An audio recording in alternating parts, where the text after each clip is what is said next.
Have you ever pondered the delicate balance between nationalism and globalism?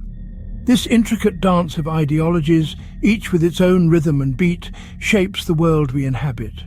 Nationalism, with its strong embrace of sovereignty and cultural identity, often finds itself at odds with the cross-border collaboration championed by globalism, a tension that fuels debates in immigration, trade and foreign policy. Two sides of the same coin, or opposing forces destined to clash. Dive with me into the depths of nationalism. Picture a nation secure within its own borders, its people united by a shared culture and a common identity. This is the vision of nationalism. It's an ideology that champions sovereignty, self-governance, and a strong sense of cultural identity. Take, for instance, the wave of nationalism that swept across Europe in the 19th century, leading to the unification of Italy and Germany. It was a powerfully unifying force, bringing together diverse regions under one flag, one language, one culture.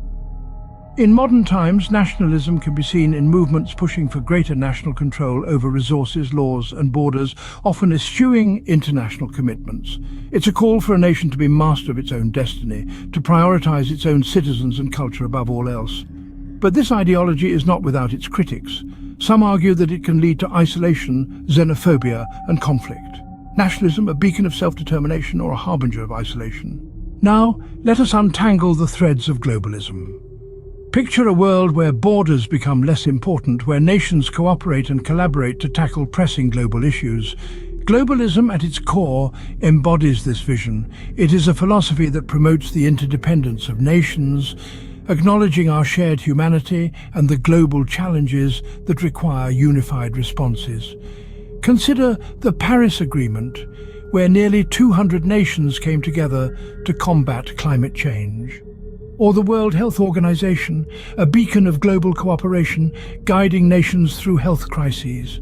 These examples are testaments to the power of globalism in action. Yet, globalism isn't without its critics.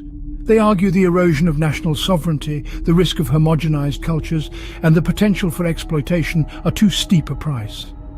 Globalism, therefore, is a complex tapestry of cooperation, compromise and controversy that shapes the world we live in. Globalism, a path to unity or a step towards loss of identity? Caught in the middle, the world experiences a constant tug of war between nationalism and globalism.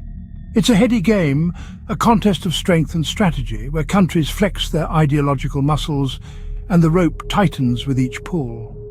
Take immigration, for instance. Nationalists might argue for tighter borders to protect their culture and economy, while globalists would champion open doors, seeing diversity as the key to societal evolution.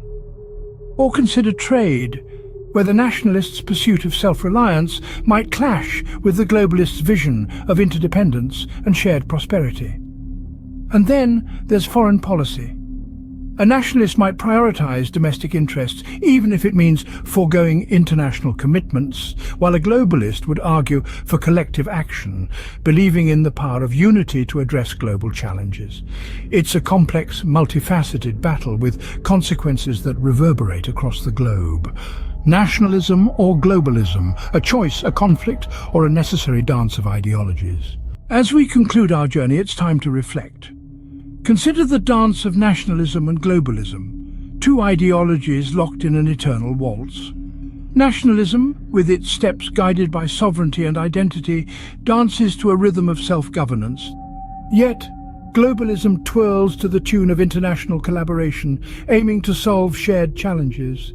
Each ideology echoes in the corridors of our lives and the world stage. In the grand chessboard of life, do we move as individual pieces? Or do we play a global game?